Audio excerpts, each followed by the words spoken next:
আসলে এই যে আমরা এই যে নির্বাচন করতে যাই, কেন যাই? এমপি হয় কি হয় বলেন তো? এমপি হয় কি হয়?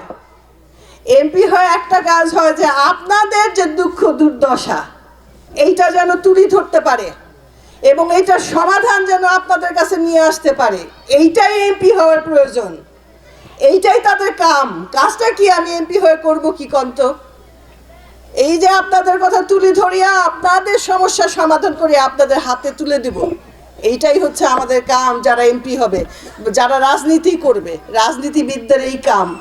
আমার বাবার কাছে শিখছিলাম। আমার বাবা কি বলতো জানেন? আমার বাবা সবসময় একটা কথা খুব কইতো, সেটা কইতো যে জনগণই সকল ক্ষমতার উৎস। যাবতীয় যা ক্ষমতা আছে তার উৎস হচ্ছে জনগণ। জনগণ ছাড়া কোনো রাজনীতি নাই। কিন্তু নামে মাত্র জনগণ নয়, খালি নামে জনগণের কথা কইলাম, কামে নাই, নিজের স্বার্থ করতেছি, নিজের বাড়িঘর বানাচ্ছি, সেটা তো রাজনীতি নয়। তোমরা ব্যবসা করো না, তোমার যদি বাড়ি দরকার হয় তুমি ব্যবসা করি বাড়ি বানাও, প্রতিষ্ঠান বানাও। কিন্তু তুমি যদি রাজনীতি করবার চাও, জনগণের প্রতিনিধি হবার চাও, তাহলে তোমাকে জনগণের কথা কইতে লাগবে। জনগণের উপকারের জন্য যা করার লাগে সেটা তোমার বাইর করবার লাগবে। যে আমার যে সমস্যা, এই যে দেখেন যে তিস্তা বারাজ, তিস্তা কি করছে ইন্ডিয়া? দেখছেন তিস্তার পানি নাই কেন?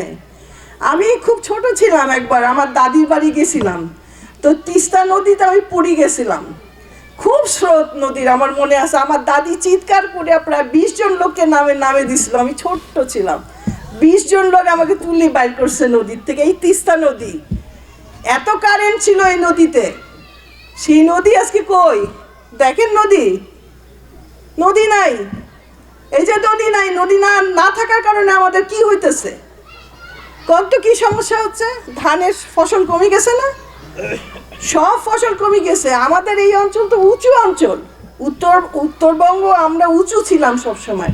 এখন আমাদের বন্যা হয়েছে। এই বন্যা হয় কেন? এগুলাকে বলে মানুষ সৃষ্ট করা, মানুষের সৃষ্ট বন্যা। এই যে খরাটা হইতেছে, এইটা মানুষের সৃষ্ট খরা। এই যে খরা দেখেন, শুকনো মৌসুমে আমাদের এত গরম পড়ে, আমাদের বৃষ্টি হয় না, আমাদের ফসল হয় না। আমরা সেচ ব্যবহারের জন্য কত কষ্ট করে পানি আমাদের তুলতে হয়, তাই না?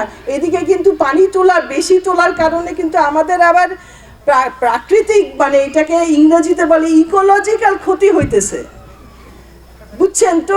এই জন্য আমাদের কাম করির লাগবে। আমাদের উত্তরবঙ্গে একটা জনগণের নেতৃত্ব তৈরি করতে হবে, এটা একজনে হবে না। এই যে গফুর ভাই আছে, আমরা আছি, আমাদের বাড়িঘর লাগে না, বাড়িঘর আমার বাপ দাদার থেকে পাইছি।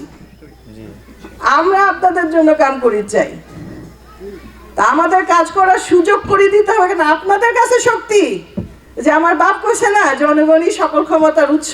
ক্ষমতা আপনাদের কাছে, আপনারা আওয়াজ তুলেন যে যোগ্য ব্যক্তিদের সামনে আনির লাগবে। এইবার বিশেষ করে বিগত সময় কি হয়েছে আমরা দেখছি, নায়িকা গায়িকা তারপরে খেলোয়াড়কে দিয়ে রাজনীতি করাইতে চেষ্টা করছে বিগত সরকার। কারণ ওদের তো রাজনীতি ছিল না, কোনো রাজনীতি আসিল না ওদের কি আসিল?